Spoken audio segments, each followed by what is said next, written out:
In this video, we're going to be talking about the angle addition postulate.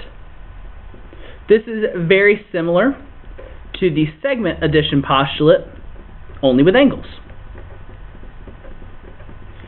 But in order to do that, I want to briefly define what we know about angles. So first off, we know that an angle is made up of two rays. Alright, in this case, the ray OL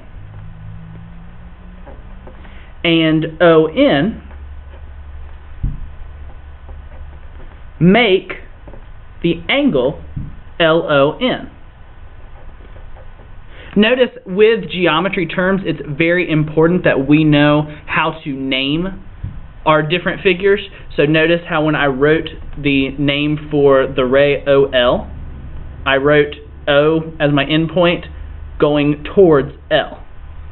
And then when I wrote my angle measure, or my angle, I wrote LON to make sure I was following in line with the pattern of the angle.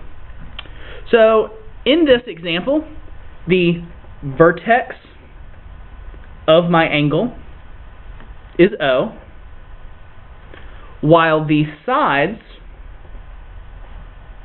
are the rays OL and ON. We could also name this angle. We could say LON or angle NOL. Either way, it's the same angle. So, now let's solve the problem.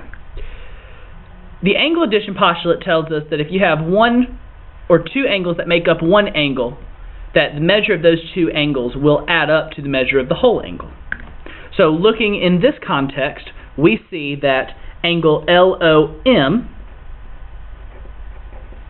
plus angle MON is going to equal the measure of angle LON. And so now I can substitute the values of the expression for these different angle measurements. So for LOM, the measure is 3x plus 10. For measure MON, I have 2x. And then for the overall angle LON, I have a measurement of 100. So in order to solve that, I'm going to begin by combining like terms.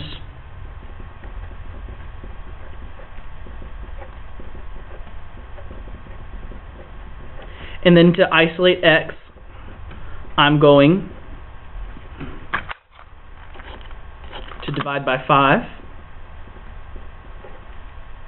And I get x is equal to 18. Now, many times, you will not only be asked to find x, but also a specific measurement. So, in this case, let's say we want to find the measure of angle MON.